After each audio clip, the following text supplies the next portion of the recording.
Pinagtataka ko dito kay Atong Ang, nagpa-presscon siya. Diba? Nakita natin, nagpa-presscon. Ngayon, doon sa presscon na yon, binanggit nung kanyang abogada na meron daw pong tawag doon, yung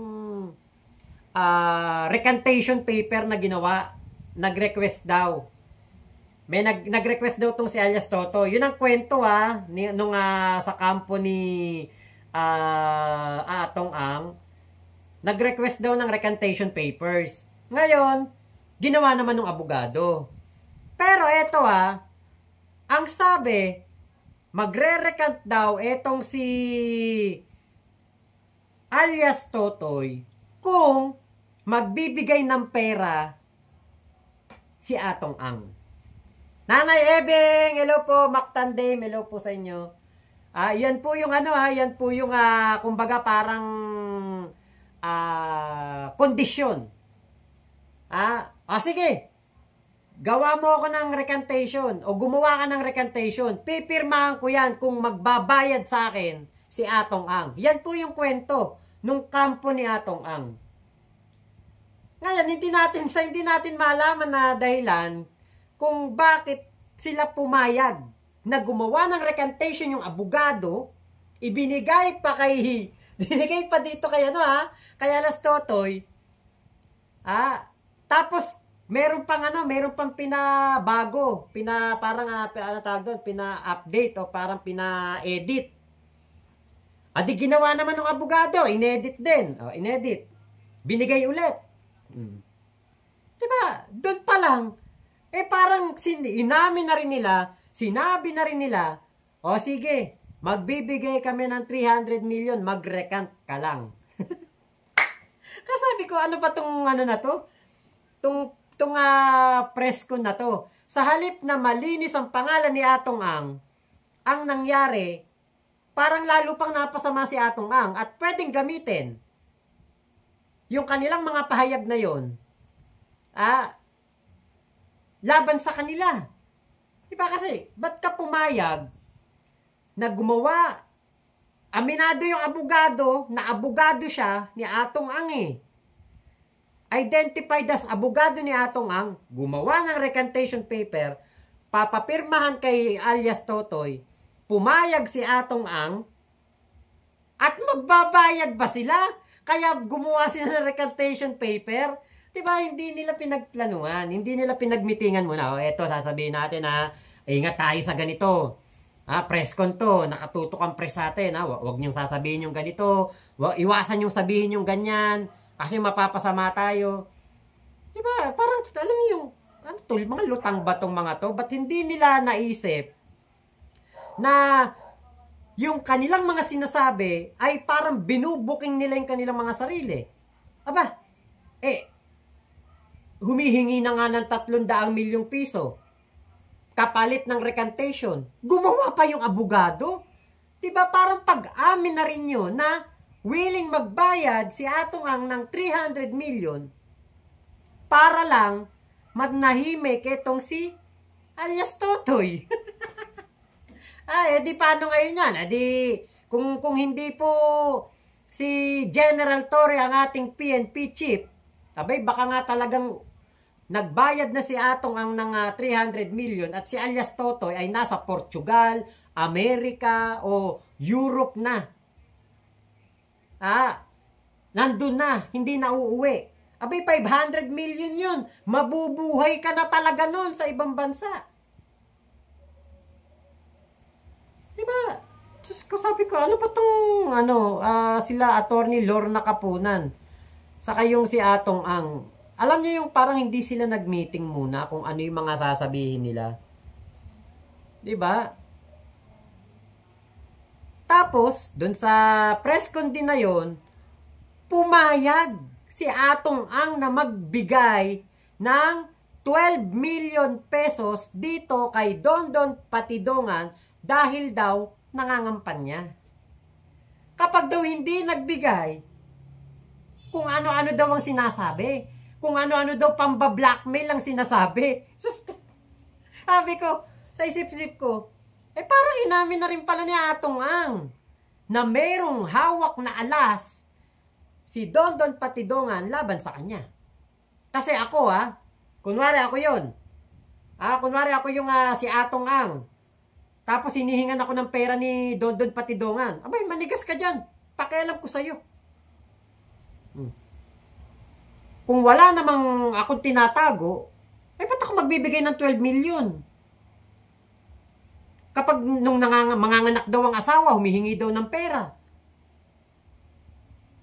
Pero alam niyo po ba, outfit check natin si ito, siguro naman nakita niyo yung interview ni alias Totoy. Yung kita yung background, yung merong nasa parang condo siya, o parang hotel, tapos kita yung background na kita yung Maynila. Alam niyo po ba yung suot niyang damit na lakos? Nasa yun? Nasa mga 5,000 pesos. Yung pantalon niyang suot, mga nasa 50,000 pesos. Yung relo niya suot ni Dondon Patidongan, yung relo po na suot nun, mga nasa kalahating milyon. Kung titignan niyo, kung titignan si Dondon, parang naman tingin ng huhut-hut kay Atong Ang.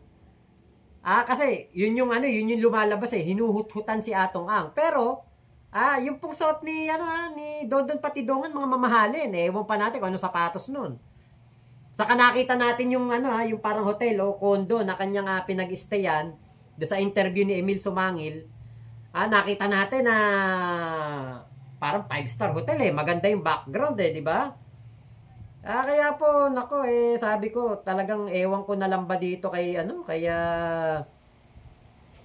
kay Atong Ang, hindi niya muna binripping yung kanyang mga abogado. Eto, attorney, wag mong sasabihin to wag natin tong itapik.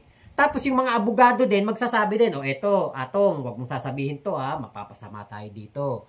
Wag kang magkukwento ng ganito. Nako, alam mo naman ang mga netizen, ang mga press, ang mga taong bayan, hindi na basta-basta maloloko taong bayan mahirap mo nang mapaniwala taong bayan hinay-hinay ka lang, wag mong sasabihin yung ganito. Kaya lang wala sigurong pumigil doon kay kaya Atong Ang, kaya ganun, kung ano-ano na lang kinuwento. Kung ano-ano na lang ang sinabi doon sa sa presscon. Ngayon, eto pa, meron pa akong napanood etong si si Atong Ang, abay nakikiusap daw. Nakikiusap daw dito kay parang nagmamakaawa. Ito puntahan natin yung video. Parang nagmamakaawa daw po dito kay kay alias Totoy. Kung ikaw wala kang kasalanan, 'di ba? Ba't ka magmamakaawa dito kay alias Totoy? Alam niyo po ako, wala akong kinakampihan dito. Wala akong ibang nais dito kung hindi malaman ang katotohanan sa nangyari sa ating mga kababayan na sa Bungero. Wala akong pakialam sa katotohanan ni alias Totoy. Wala akong pake sa katotohanan ni Atong Ang. Ang importante sa akin ay yung katotohanan kung ano ang nangyari sa kanila sa 34 na yon. Yun ang aking yun po ang aking nais. Ako, nasan ba yun? Nakita ko yung kanina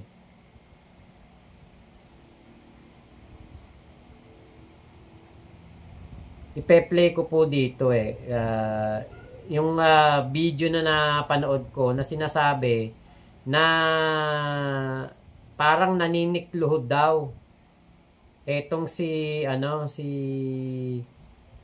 Atong Ang kay alias Totoy. Sa Bilyonaryo News Channel ko nga yata yun nakita Teka lang po hanapin ko lang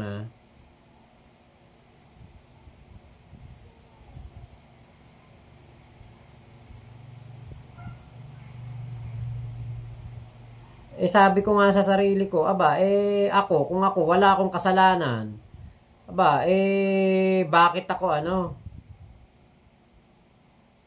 bakit ako makikiusap kay alias Totoy? Ito yata yun eh. Na rin kita, Totoy, kailan mo huling nakausap si Atong Ang? Ayun, ito to.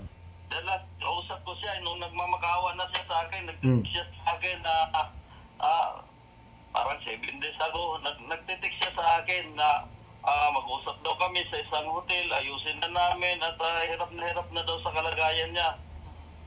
At Yung meron, mga last namin pag-usap. about 7 days Tapos ago. Pinky. At nandun, nasa iyo ba itong text na to na nagmamakaawa siya, gaya ng sinasabi mo? Nandito sa akin, hindi niya pwede isinungaling na sa akin. Gusto mo basahin ko para mayroon kang idea. Okay naman po, basta wala ho sanang mga Wala mura, no? hindi na. Okay na ba at least sinabi ko. Sige, go ahead. Totoy, sige, go ahead. Para malaman nyo, pinapapatay niya ako sa halagang 50 million.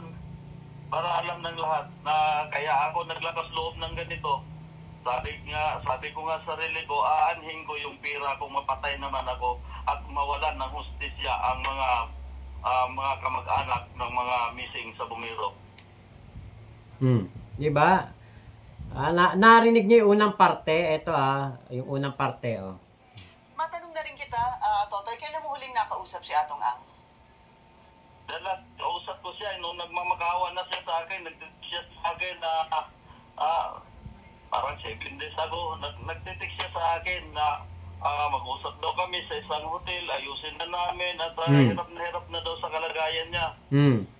At meron, Di ba? Kita nyo nakikiusap daw si Atong Ang sa kanya. Maawa daw kay Atong Ang. Okay, kita nyo, kung walang kasalanan si Atong Ang, kung wala siyang kinakatakot na ibubuking siya ni alias Totoy, bakit ka makikiusap? Tauhan mo nga lang yan dati, di ba? Tauhan mo nga lang yan kumpare mo pa. Ba't ka makikiusap dyan? Kaya sabi ko, naku, talagang may something talaga dito kay Atong Ang. Merong dapat na mas lalimang pang investigasyon talaga ang gawin ng ating DOJ, NBI, PNP, nila General Torre. At kung pwede lang, kasi alam niyo naman, usong-uso yung, kumbaga yung option ng mga nasusukol. 'Di ba? Arnie Tevez, nakasuhan o makakasuhan, hindi na umuwi ng Pilipinas, nagtago. Harry Roque, nagtago. Diba? Yan ang yan ang uso ngayon, magtago itong si Bantag, nagtago. Si Yexel, kilala niyo si Yexel, yung natulpo. Nagtago. Mayayaman yung mga yan may pera silang pantago yung pa kayang si Atong Ang, kayang-kaya niyang bumili ng isang property sa ibang bansa at doon na manirahan. Baka pwedeng bantayan, di ba? Na magkaroon ng whole departure order, di ba? Para ito po mas matutukan po ang investigasyon at hindi po makalayo. Di ba? Sana lang may makaisip niyan. Kasi ngayon wala pang kaso, kaya tingin ko hindi pa pwedeng yung mga whole departure order na yan. Pero 'di ba? Kung i-consider nga si Atong Ang at si Gretchen Barreto bilang mga prime suspect dito po sa nangyari sa 34, dapat siguro meron pong ganyang gawin na medyo para mapangalagaan lang na hindi po makaalis ng bansa. Kasi ito nga si Digong, kung si Digong lang hindi to nagmamagaling, hindi to nagmamarunong, tingin ko hindi na rin to uuwi. Lalo't alam naman na pala ni Digong na huhulihin na siya ng ICC noon. Nung hinuli siya sa sa NAIA. 'Di ba? Kaya po ito yung dapat na gawin ng ating gobyerno. Baka pwedeng may magbantay na dito sa kila Atong Ang para hindi po sila makaeskapo. Kasi Napaka-makapangyarihan nito, napakaraming pera nito. Mag-ano lang to, mag-eroplano lang to, yung private jet, wala na. Di ba? Kaya etong si alias Totoy, ang laki ng sakripisyo. Ang laki ng sakripisyo nitong si alias Totoy sa ginawa niya. Kasi ang kalaban niya dito, hindi lang pader. Hindi lang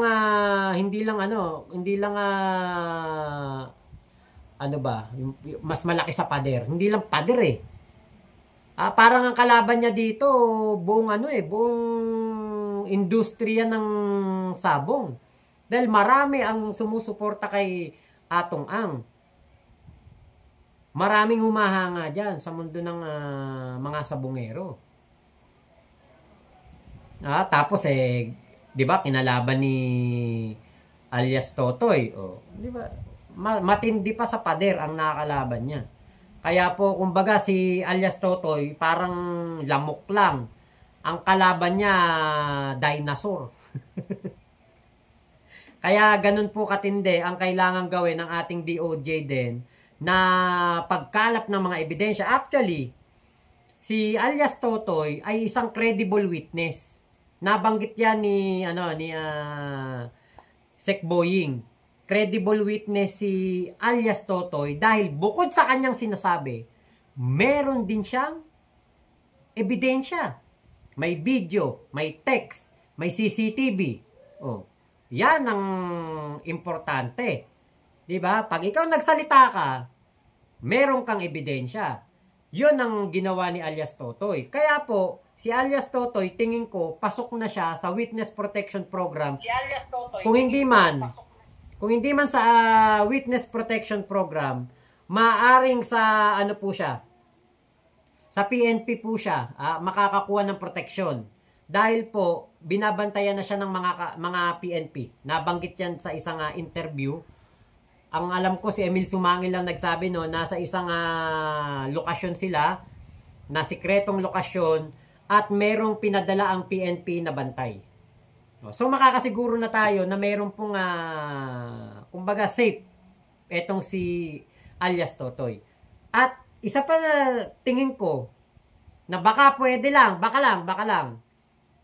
Kasi okay naman tayo mayroon naman tayong justice system. Gumagana naman talaga ang ating justice system. Pero nakita natin na kahit gumagana ang ating justice system, 'di ba? Meron pong katulad noon sa ICC. Si Digong ay di ba nahuli ng ICC kahit po tumiwalag na tayo diyan. Kahit na umalis na tayo diyan. Baka pwedeng ito pong issue ng mga sabongero.